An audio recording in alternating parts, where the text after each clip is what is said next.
네, 여행과 인문학. 네, 지난 시간에 독일의 역사 여행했었죠. 그래서 세계대전, 2차 세계대전에 대해서 배웠었는데요. 이제 본격적으로 독일이 자랑하는 대문호 괴테에 대해서 공부해 보도록 하겠습니다. 괴테의 풀네임은 요한 볼프강 폰 괴테입니다. 여러분, 폰자가 들어있으면은 이거 귀족한테 붙이는 칭호거든요. 소문자로 쓰고요. VON이라고 쓰는데, 이제부터는 여러분들이 어떤 이름 중에 폰 누구누구 이렇게 있으면 아, 이 사람 귀족이구나 이렇게 아시면 되겠습니다. 근데 제가 살짝 이야기했었는데요. 괴테가 귀족이 아니라고 했었는데 왜 폰자가 붙어 있죠? 네, 시민 계급인데요. 30세 때 괴테가 바이마르 공화국에서 10년 동안이나 재상으로 있습니다. 그래서 외교, 재정, 행정 모든 방면에 고문관 일을 하고요. 그래서 그 공으로 바이마르 공국에서 바로 괴테에게 귀족의 칭호를 붙여줬습니다. 네, 괴테의 그림과 또 괴테의 동상을 사진을 찍었는데요. 원래 오른쪽에 있는 사진은 프랑크푸르트 공항에 있는 이름이 괴테 카페에 있는 동상인데요. 엄청 크게 있어서 제가 찍어봤습니다. 원래 유명한 그림은 괴테 그림은 바로 왼쪽에 있는 로마 캄파냐의 괴테라는 작품인데요. 이 작품은 1787년에 그려졌는데요. 사실 괴테가 10년 동안 이 바이마르 공국에서 공무원, 아까 제가 재상으로 있었다고 했는데 새벽 3시에 도망치듯이 바이마르를 떠납니다. 그러니까 공무원 생활하고 좀 맞지 않았을 것 같아요. 그러기도 하고 여러 가지 본인이 힘들었던 것들이 있어서 이탈리아로 가는데 모든 사람이 다 잡아서 도저히 갈 수 없을 것 같으니까 새벽 3시에 네, 몰래 가방을 꾸려가지고 이탈리아로 떠나서 이곳의 그림에 푹 빠져 있습니다. 그래서 이탈리아에서 그림에 빠져서 그림을 1000여 점이나 그리게 됩니다. 그래서 이 사람 화가야? 이렇게도 얘기할 수 있는데 그림 진짜 많이 있습니다. 어쨌든 프랑크푸르트 공항에 가신다면 괴테 카페에 가서 맥주를 꼭 한 잔 하셨으면 좋겠습니다. 진짜 맛있습니다. 다음 페이지 보시면 괴테를 사람들은 흔히 천재라고 하는데 도대체 괴테는 어떤 사람이냐? 제가 너무 다양해서 한 개로 정의할 수 없는 그런 사람입니다. 한 사람은 그것을 다 할 수 있을까? 이런 생각이 들 정도로 여러 분야에 업적을 남겼는데요. 일단 시인, 소설가, 철학자까지는 이해가 됐는데 과학자? 그분은 근대 과학자 중에서도 지질학, 고생물학, 광학, 해부학, 식물학 정말 이 업적을 빼놓을 수 없어요. 그러면 그냥 살짝 걸친 거 아니야? 라고 하겠지만 아닙니다. 특히 해부학이나 식물학 분야에서는 굉장한 업적을 이뤘는데요. 그래서 책도 나의 식물 연구사, 나의 식물의 변형론 이런 같은 책들을 냈습니다. 그리고 일본에서는 매년 괴테 자연과학 학회가 매년 열리고 있습니다. 또 우연히 준 돌멩이에서 광물학, 지질학을 이렇게 연구하기도 했습니다. 어쨌든 지금 분야가 지금까지만 한 것만도 굉장히 많은데 아직 다 안 끝났습니다. 제가 화가라고 됐고요. 건축 전문 서적도 출판합니다. 괴테는 건축은 역동적인 음악이라고 표현했고 독일 건축에 관하여 라는 책도 썼습니다. 특히 고딕 양식에 관심이 굉장히 많았고요. 이제 그러면 건축가, 과학자, 화가 이런 거 다 있는데 또 있습니다. 소설가. 그 작품도 진짜 너무너무 많은데 그 중에서 대표 작품만 보자면 25살에 썼어요. 젊은 베르테르의 슬픔 7주 만에 완성합니다. 그리고 비렐름 마이스터, 파우스트 같은 작품이 있고요. 또 기행문으로 아까 바이마르 공국에서 이탈리아로 도망가듯 갔다고 했잖아요. 그래서 이탈리아 기행 되게 유명합니다. 또 프랑스 기행도 있고요. 시도 1000여 편이 있고 이것이 번역돼서 우리나라에 번역된 시집도 있습니다. 희곡도 있고요. 자서전도 있습니다. 너무 많아서 제가 다 말할 수가 없습니다. 그런데 괴테하면 우리나라에서는 아마도 부모 교육으로 또 굉장히 유명할 거예요. 괴테 아버지, 어머니 교육으로 굉장히 유명합니다. 근데 괴테는 학교를 다니지 않았습니다. 학교 안 다니면 어떻게 했어요? 집에서 공부했습니다. 그래서 가정교육이 유명하고요. 학교를 안 다니 나중에 이제 대학교는 갔는데 그때까지 집에서 공부했어요. 근데 나중에 자서전에서는 학교에 다니지 못한 걸 되게 후회한다고 쓰게 됐습니다. 그러면 엄마 아빠 교육이 얼마나 유별나고 독특하길래 라고 하실 수 있는데요. 괴테 어머니는 괴테한테 책을 읽어주면서 결론은 안 알려주는 거예요. 그러면 이제 너무 궁금해서 스스로 상상하기도 하고 이렇게 결론을 혼자서 키우고 만들기도 하는 그런 습관을 들이게 했습니다. 그리고 또 쓰기 습관을 들였고요. 제가 하나 에피소드를 이야기하자면 괴테가 한 번은 부모님이 나가셨다 집에 들어왔는데 피아노를 다 분해해 놓은 거야. 지금 좀 제가 설명해도 알겠지만 괴테 집안이 좀 살았습니다. 되게 잘 살았어요. 엄친아예요. 근데 피아노를 다 부셔 놓은 거예요. 다른 집 같으면 네, 피아노 왜 부셨냐 난리가 났을 거예요. 괴테 그날 밤 잠도 못 잤겠죠. 두드러 맞느라 한국에 있었으면 그랬을 텐데 독일에서 이 부모님 뭐라고 했냐면 왜 이걸 피아노를 부셨는지 물어봤어요. 왜 분해했냐. 근데 괴테가 소리가 어떻게 나는지 너무 궁금해서 피아노를 네, 분해해봤다. 이렇게 이야기했는데 부모님이 그 얘기를 듣자마자 바로 나도 소리가 어떻게 나는지 되게 궁금했는데 같이 한번 보자. 이렇게 말씀하시면서 같이 피아노를 뜯었다는 거예요. 한국에선 있을 수 없죠. 어쨌든 괴테한테 굉장한 관심과 호기심을 네, 키우기 위해서 부모님이 노력하셨고요. 아버님의 서재도 되게 유명합니다. 네, 지금 괴테 하우스에는 이 프랑크푸르트에 있는데 서재 2천여 권의 책이 소장돼 있습니다. 그러니까 아버지께서 네, 아이가 궁금하다고 하면 모든 책들을 그냥 다 사주시고 같이 봤던 것 같습니다. 또 프랑크푸르트 이 괴테 하우스 여러 가지 악기들이 전시돼 있고요. 또 특이한 게 하나 있는데요. 할머니가 선물한 연극 상자예요. 제가 좀 산다고 이야기했지만 아이에게 연극 상자를 선물했고요. 그리고 괴테가 직접 대본을 쓰고 연출하고 그리고 공연을 해서 마을 사람들이 볼 수 있게 이렇게 했습니다. 어쨌든 창의력이 굉장히 풍부한 게 이런 것들을 부모님이나 또 조부모님께서 이렇게 해주신 것 같습니다. 이 집에서 괴테는 20여 년간을 살게 되는데요. 이때 젊은 베르트의 슬픔 그리고 파우스트를 시작하게 됩니다. 그래서 이 괴테하우스에는 원고가 전시되어 있습니다. 여러분도 느끼셨겠지만 괴테 진짜 사실 엄친아예요. 독일 완전 상류층이에요. 그래서 제가 아까 괴테하우스 얘기했는데 거기 가시면 와 너무 잘 사는 거 아니야? 방이 도대체 몇 개야? 이런 이야기를 할 거예요. 귀족은 아니지만 꽤 잘 사는 집이었어요. 어떻게 잘 살았냐? 아버지는 프랑크푸르트 왕실 고문, 법률 고문관이었고, 그래서 그 당시에 제가 시민계급인데 귀족은 아니고 올라갈 수 있는 최고 자리가 법률가거든요. 그래서 아버지 법률가였고 어머니는 프랑크푸르트 시장의 딸이었습니다. 아버지는 괴테가 자신처럼 법학을 공부해서 변호사가 되길 희망했는데요.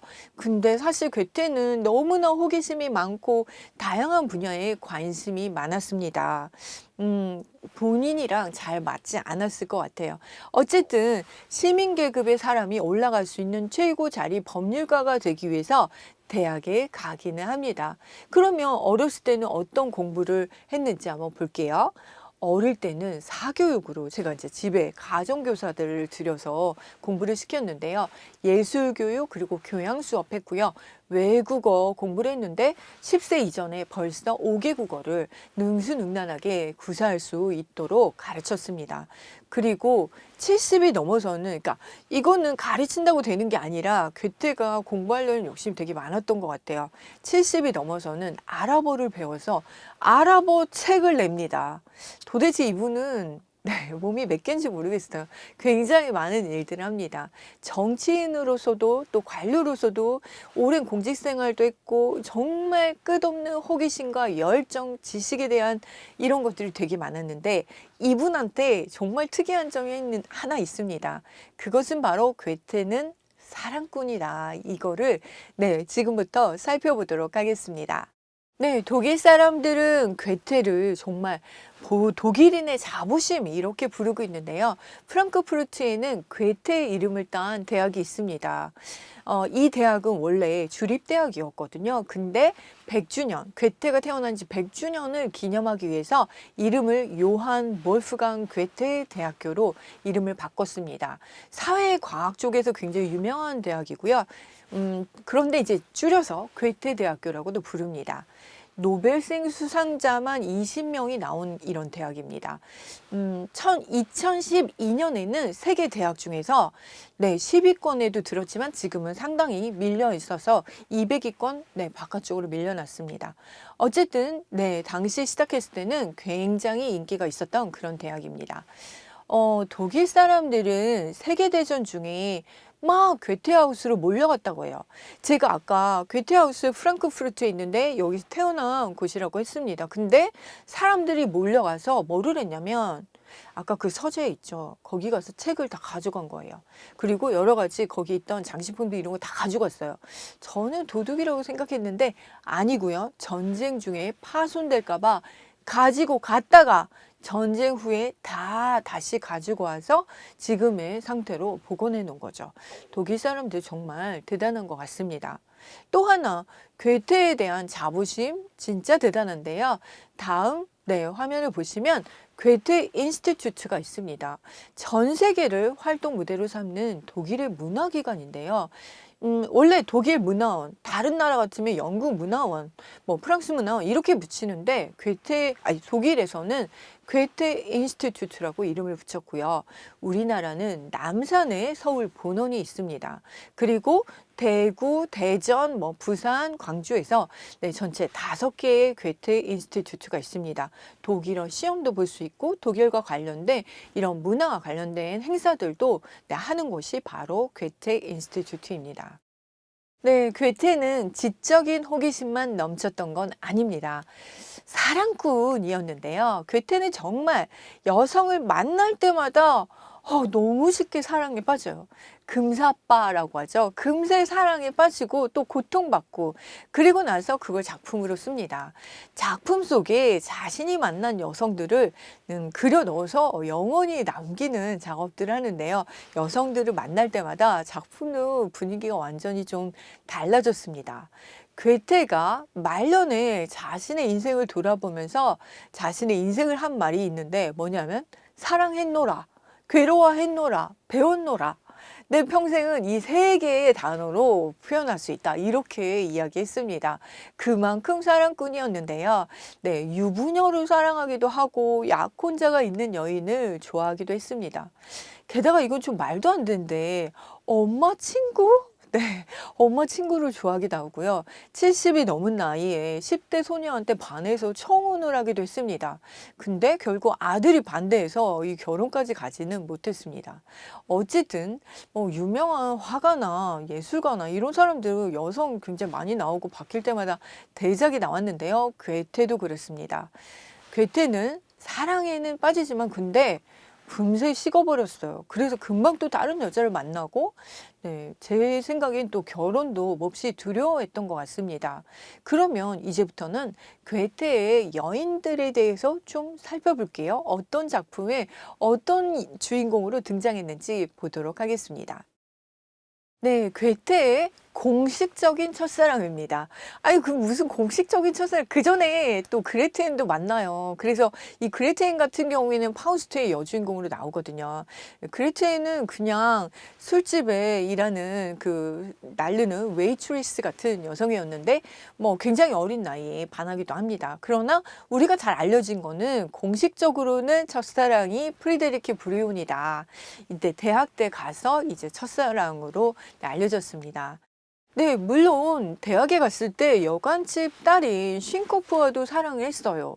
그리고 또 헤르더라는 여성도 만나기도 했는데 이 프리데리케 브리오는 목사의 딸로서 굉장히 푸른 눈의 금발이고 이 여성은 이 작품으로 남아져 있습니다. 들장미 소녀라는 시의 여주인공으로 나오고 있죠. 순박하고 아름다운 시골 여성으로 알려져 있습니다. 괴테는 라이프치히 대학에서 법률 공부, 아까 대학을 이제 처음 공부하려는 공식적으로 학교를 처음 가게 되는데요. 당시에 이 프랑크푸르트에서는 좀 공부하는 이런 곳이 아니라 라이프치히가 가장 최고의 학문의 도시이고 지금으로 치면 우리 서울 같은 그런 곳이에요. 학문과 그리고 상업과 예술이 번성한 이런 곳으로 유학을 떠나게 됩니다.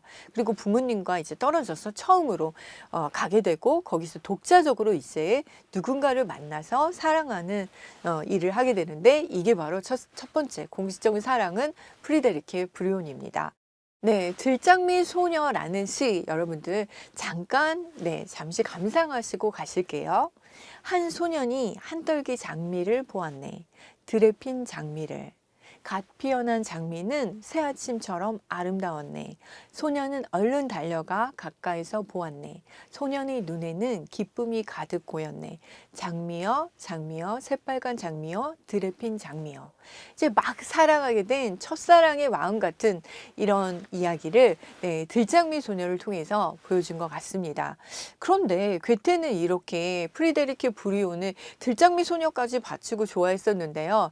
이제 사실 법학에 관심이 멀어지고 문학에 관심이 있었는데 그때 우연히 말에서 떨어져서 다치는 사고가 생기고요. 폐결핵으로 고향으로 돌아갔다가 그러면서 이제 헤어지게 되고 괴테가 이제 떠나고 나서 프리데리케는 그러면 어떻게 지냈냐?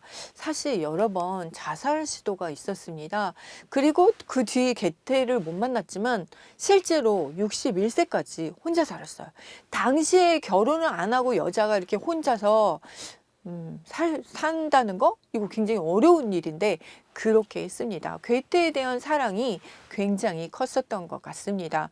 괴테는 이렇게 시로서만 그녀를 기억했지만 여성분은 괴테를 진짜 사랑했던 것 같습니다. 네, 두 번째 중요한 여성은 바로 샬롯테 부프입니다. 사실 이 샬롯테 부프 굉장히 중요한데요. 젊은 베르테르의 슬픔의 모델이 되었던 여성입니다. 사실 친구의 약혼녀예요. 어떻게 이런 일이, 분명히 처음부터 이루어질 수 없는 사랑입니다.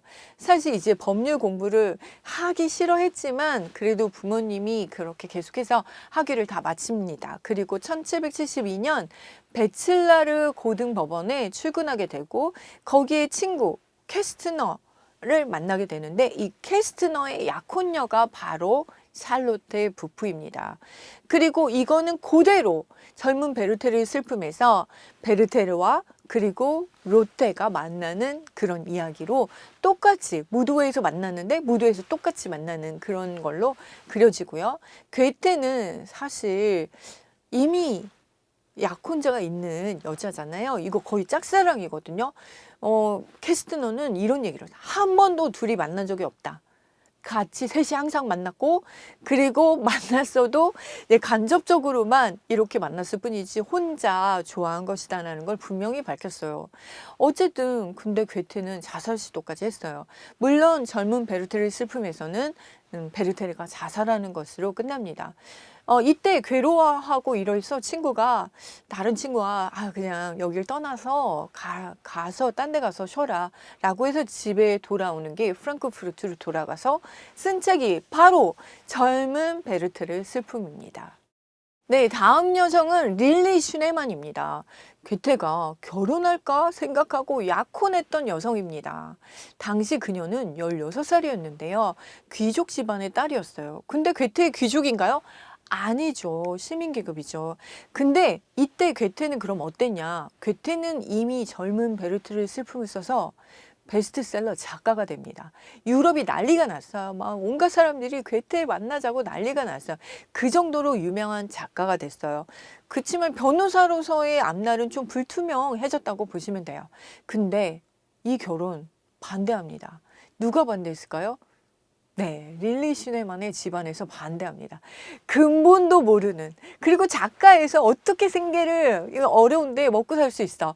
릴리 슈네만 너 그렇게 그 집 갔다가는 너 안 돼. 후회할 거야. 막 이렇게 해서 말려서 결국 자존심이 상한 괴테가 그럼 파혼하죠.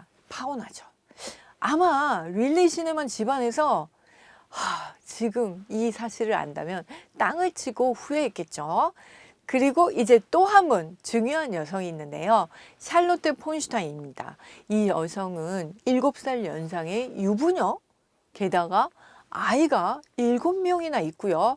괴테와는 어떤 사이냐? 정신적으로만 사랑했던 여인으로 알려져 있습니다. 자그마치 12년을 연인으로, 조언자로, 친구로 정신적인 사랑을 했다라고 하는데요. 주고받은 편지가 무려 1,800통입니다. 이게 책으로 3권이 나왔어요. 제목은 폰슈타인 부인에게 보낸 괴테의 서한 이렇게 나와 있고요. 사랑의 연서들이 1,800통이 그대로 다 남아 있습니다.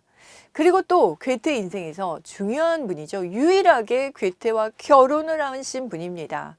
크리스티아네 불피우스라는 여성인데요.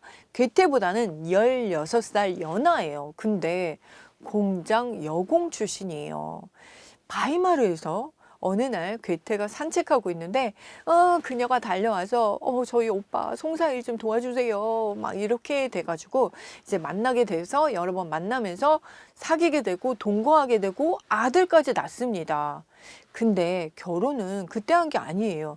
아이들도 그 뒤로 몇 명 더 낳지만 이제 그 아이들은 이제 다 모두 잃게 됩니다. 그런데 왜 결혼을 그러면 나중에 20년 뒤에 합니까? 이렇게 했는데 괴테는 이때 이미 귀족이었어요. 제가 아까 바이마르에서 이 괴테에게 업적을 너무나 많은 공적들을 쌓았기 때문에 괴테에게 귀족의 칭호를 주었습니다. 근데 크리스티안의 누굽니까? 평민인데 평민보다 이거는 더 아래. 공장 직공, 여공이었기 때문에 주위에서 반대를 한 거예요. 아이까지 낳았는데도 불구하고 가장 반대한 사람은 아까 슈타인 부인이었어요. 그리고 괴테가 아들을 낳았는데 아들이 되게 똑똑할 줄 알았는데 굉장히 무능하고 주벽이 심해서 괴테가 실망이 엄청 컸었습니다. 사실 제가 괴테가 좋아했던 여인 반도 못했습니다.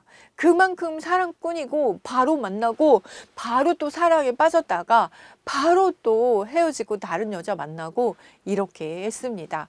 어쨌든 괴테는 카사노바처럼 여인들을 사랑했고 또 만나는 동안 최선을 다해서 그 사람이 만난 여성들은 모두 괴테를 사랑했어요. 괴테는 이 다하지 못한 사랑을 작품으로 승화시킨 것 같습니다. 작품을 통해 그녀들에게 찬사를 보내고 대작을 써낸 게 아닌가 이렇게 생각합니다. 이 여성들은 괴테에게 이 사랑이 바로 이 괴테에게는 창조의 원천이었다고 생각이 듭니다. 그러면 이제 본격적으로 조금 더 보도록 하겠습니다. 네, 제가 아까 괴테가 쓴 젊은 베르테르 슬픔이 완전 베스트셀러였다 이렇게 이야기했는데요.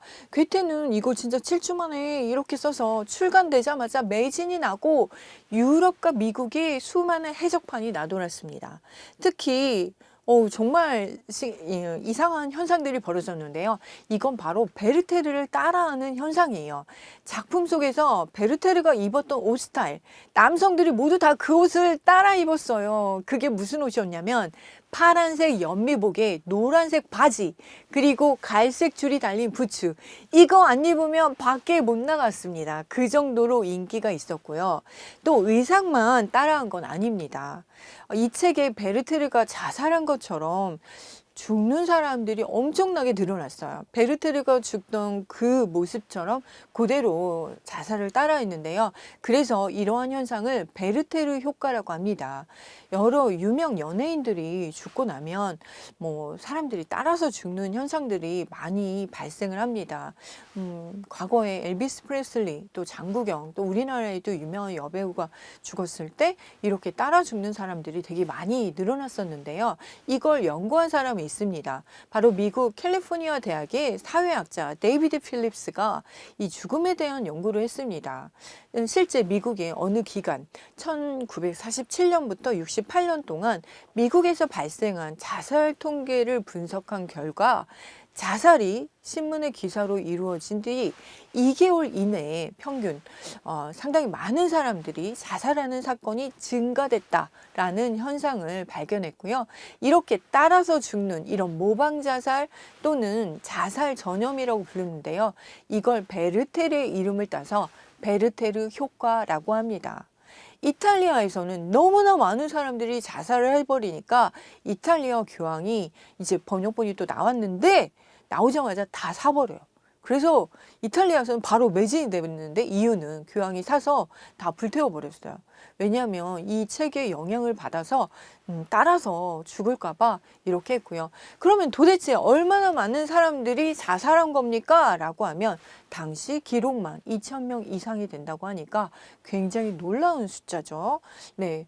그리고 또 이 파파게노 효과, 베르테르 효과만 있는 건 아닙니다. 반대로 파파게노 효과라는 것이 있는데요. 이거는 자살에 대한 언론 보도를 자세히 보니까 자살을 예방할 수 있는 효과를 나타낼 수 있다라는 것을 알게 됐어요.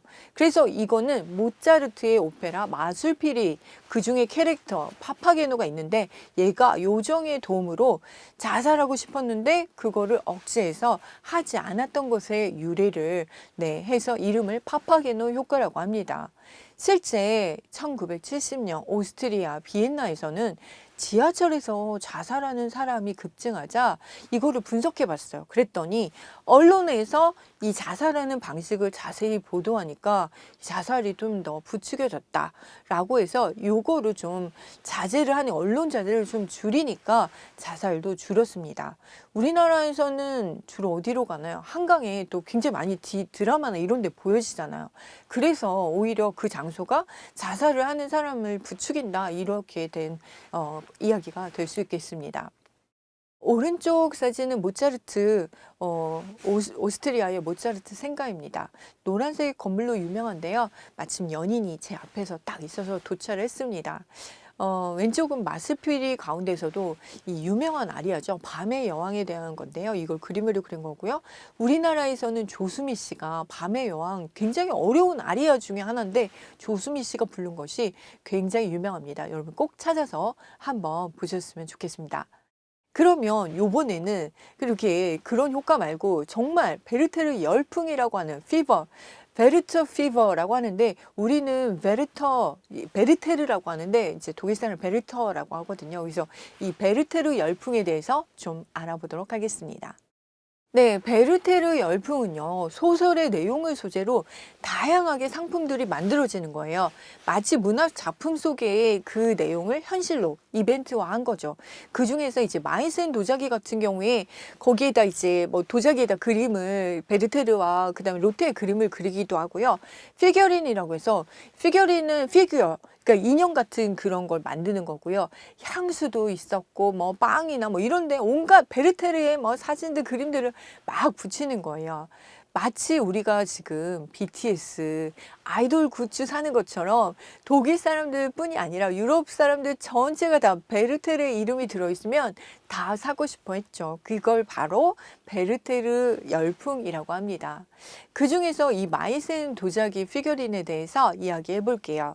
이 도자기로 만든 피규어예요. 지금 보시면 굉장히 정교하죠. 너무너무 예뻐요. 사실 이걸 도자기로 이걸 만들었다는 게 진짜 신기한데 여기에다 색을 입혀서 우리 동양자기하고는 굉장히 다른 느낌이죠. 사실 이 피겨린이 왜 만들어졌냐면 프랑스 이런 궁정에서는 파티를 하는데 그 파티 테이블을 장식하는 걸 설탕으로 만들었어요. 근데 너무 어렵잖아요. 요리사가 요리하는 것보다 더 힘든 거 설탕으로 장식 만드는 거라고 했어요. 그래서 이제 피겨린이 이렇게 이 유럽 쪽에서는 만들어지게 된 것 같습니다. 그러니까 피겨린은 결혼식 할 때 이런데 또 신부 측이 해가는 것으로 유명하고요. 매우 정교하고 화려합니다. 독일의 그런 마이센 도자기가 그렇게 유명하냐? 제가 얘기하고 싶은 건요. 유럽은 당시 도자기를 만들지 못했습니다. 아니 그럼 밥은 어디다 먹습니까? 네, 녹그릇과 은그릇에 먹었어요. 그러면 도자기는 도대체 언제 만들어진 거죠? 유럽의 도자기는 동양에서 가져왔는데 처음에는 중국 자기들을 가져왔어요. 근데 중국이 세국 정책하면서 막아버리자 아니 그럼 비슷한 걸 가져와 해서 포르투갈 네덜란드 상인이 간 곳이 바로 일본입니다. 일본의 이마리 항구 쪽으로 가서 여기를 이제 이마리 도자기라고도 하고 아리따 도자기라고 하는데 당시에 이 도자기를 가져가니까 유럽에서는 난리가 났어요. 너무 엄청난 보물이다. 그래서 당시에 도자기를 하얀 금이라고 불렀어요. 그렇게 귀한 것이었죠. 마이센 도자기는 사실 유럽에서 도자기를 처음 만든 곳입니다. 그 동양의 자기를 가져왔는데 금방 카피해서 만들었나 이렇게 생각하시겠지만 아닙니다. 이 마이센은 이 작센 지역에 있고요. 작센주의 드레스덴 바로 옆에 있어요. 이 마이센 도자기는 세계 지금 현재 3대 도자기로 불리고 있는데 여기에 이제 베르테르 그림들과 막 이런 것들이 그려져 있는데 이 도자기들은 바로 일본에서 가져온 거고 일본 아리따 도자기예요.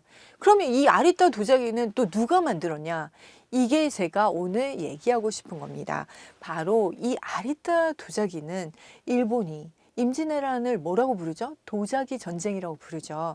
도자기가 일본에 없었습니다. 근데 우리나라 도자기를 보고 감탄하고 이거 다 훔쳐가고 도공들을 데려갔어요. 그때 일본으로 정유재한테 끌려간 사람이 바로 대전, 공주, 반포 출신의 한국인 도공 이삼평입니다. 제가 여러분에게 이삼평을 알려드리게 돼서 너무너무 감동적이에요. 지금 여러분들이 이걸 알았으면 좋겠어요. 이 아리따에 도착해서 정말 어렵게 일본의 도자기를 성공시킵니다. 이게 이제 아리따 도자기인데요. 이 아리따 도자기가 이제 독일로 넘어갔고 독일에 누구냐? 바로 작센 왕국의 군주였던 아우구스트 2세가 이 도자기에 심취합니다. 그래서 우리도 직접 만들어라 했는데 당시 그러면 만들 수 있는 장인이 누굽니까? 연금술사들밖에 없었습니다. 그래서 이 연금술사들을 7년 동안 지하에다 가둬놔요. 그리고 만들어 낼 때까지 진짜 너무 끔찍해요. 금을 만드는 것보다 더 어려운 것 같아요. 그래서 7년 만에 드디어 만든 도자기가 마이센 도자기입니다. 네, 현재 드레스덴에는 이 쯔빙거 궁전이 있는데 거기 도자기 박물관이 있어요. 네, 동양 도자기를 처음에 따라하다 보니까 이 동양식 색깔을 넣어서 푸른빛이 많이 나게 그렸고 그림을 흉내를 냈는데 이게 잘 흉내를 못 냈어요. 그래서 이 도자기를 이제 쯔비벨 무스터라고 하는데 쯔비벨 무스터는 양파라는 뜻이에요. 양파 문양이라는 뜻이에요. 아니 왜 동양 자기에다 양파를 그렸어? 라고 하겠지만 동양 자기들 양파를 그린 게 아니라 석류를 그렸는데 이 사람들이 양파 같이 생겨서 양파처럼 그린 거죠. 그래서 지금도 이 쯔비벨 무스터는 양파 문양이라는 뜻인데요. 요렇게 파란색 이 도자기들 정말 많이 보실 수가 있을 거예요. 그리고 이 마이센 도자기 상점들은 지금 사진을 보시는 것처럼 불가리 명품점 옆에 있어요. 그리고 굉장히 화려하고요. 마이센 도자기는 이 쌍칼 문양이 이 접시 뒤집어 보면 쌍칼 문양이 이렇게 그려져 있습니다. 트레이드 마크고요. 자기 만찬 세트가 1억 5천만 원이라 할 정도로 굉장히 비싼 걸로도 유명하죠. 네, 자 그럼 이제 제가 조선인 도공 이삼평에 대해서 조금만 더 알아보고 가도록 하겠습니다. 여러분들을 위해서 지금 굉장히 작은 마을인데요. 아리따 다녀왔습니다. 아리따에서는 이삼평은 신으로 불리고 있습니다. 지금 보시는 신사는 바로 도조 신사인데요. 바로 이삼평을 모시고 있는 곳입니다. 모두 내부가 다 도자기로 만들어졌어요. 이 기둥부터 시작해서 다 도자기로 만들어졌고요. 사실 제가 이 이삼평을 찾아서 이 아리따에 간 이유는 드레스덴 박물관 입구에 이렇게 써 있어서 제가 찾아가게 됐습니다. 일본 도자는 조선 도공 이삼평으로부터 시작되었다. 이 말 한마디 때문에 제가 이삼평을 찾아서 공부하게 됐고, 네, 일본에 다녀오게 됐습니다. 어떻게 한국 사람이 제가 이 도자기랑 이런 데 관심이 많으면서 우리나라 사람인 이삼평을 모르면 되겠습니까? 여러분도 네, 마이센도 물론 훌륭하지만 우리나라 문화들이 벌써 이렇게 전 세계로 전해져서 이렇게 된 것이라는 걸 여러분들이 알았으면 좋겠습니다. 지금 현재 아리타 시내는 시내 사진 보시는데요. 사람이 없어요. 유령도시 같았어요. 편의점도 하나도 없고 역도 간이 없고 정말 시골이었어요. 근데 재미있는 이벤트가 있었는데 트레저 헌팅이라는 것이에요. 시간 안에 바구니에다 도자기를 마음에 들면 다 담아오는 건데 저는 상당히 많이 담아왔습니다. 네, 조금만 더 그러면 드레스덴 여기 구경하고 갈게요. 네, 그럼 마이센이 있는 작센 지역 좀 구경하고 가도록 하겠습니다. 왼쪽 사진은 드레스덴을 대표하는 루터 교회, 프라우행 교회입니다. 드레스덴은 작센 왕국의 수도였고요. 북구의 피렌체라고 불리는 예술 도시였어요. 근데 사실 2차 세계대전 중에 90% 이상이 파괴됐어요. 지금 다시 재건을 곳곳에서 아직도 하고 있고 검게 그을린 곳들이 굉장히 많습니다. 지금도 계속 공사 중이고요. 제가 근데 이 사진에서 보시면 앞에 예쁜 커플들을 만나서 우연히 찍었는데 너무너무 좋았던 것 같습니다. 독일에서 만약에 저보고 다시 한 군데 더 간다면 어디를 가고 싶냐? 저는 드레스덴을 골랐을 것 같습니다. 또 왼쪽에 보시는 건 연합군의 폭격에도 살아남은 벽화입니다. 이 드레스덴이 폭격되는데 2차 세계대전 말기인데요. 도시 기반 시설 90%가 다 파괴됩니다. 수만 명이 죽고요. 근데 영국군 사령관이 뭐라고 했냐면 적의 민간인도 적이다. 그러니까 네, 죽여라. 이렇게 해서 엄청난 학살을 많이 했던 것으로 또 알려져 있죠. 근데 이 군주 행렬이 살아남았습니다. 정말 이 제가 노르망디 상륙 작전하면서 독일로 이제 연합군들이 들어갔을 때 정말 많은 것들을 파괴했는데 이 벽화만은 살아남았어요. 이 군주의 행렬이라는 벽화인데요. 사실 도자기 타일로 만들어졌어요. 이 마이센하고 이 드레스덴 이쪽이 얼마나 도자기에 대해서 관심을 가지고 했던 곳임을 알 수 있을 것 같아요. 정말 이거 없어졌으면 큰일 날 뻔했던 것 같습니다. 어쨌든 이 타일의 길이는 100m나 되고요. 높이는 8m예요. 그리고 역대 통치자들의 그런 뭐 과학자, 예술가, 농민 이런 것들을 그려놓은 타일이에요. 정말 너무너무 웅장하더라고요. 네, 다음 사진을 보시면 엘베강에서 이렇게 바라본 궁전이 보이고요. 여름에는 강변에 사람들이 산책하고 누워있는 적이 많아요. 여기 사실 날씨가 우중충해서 햇볕만 나면은 사람들이 강가로 달려가서 여기서 구경하고 누워있고 막 이렇게 하는 곳입니다.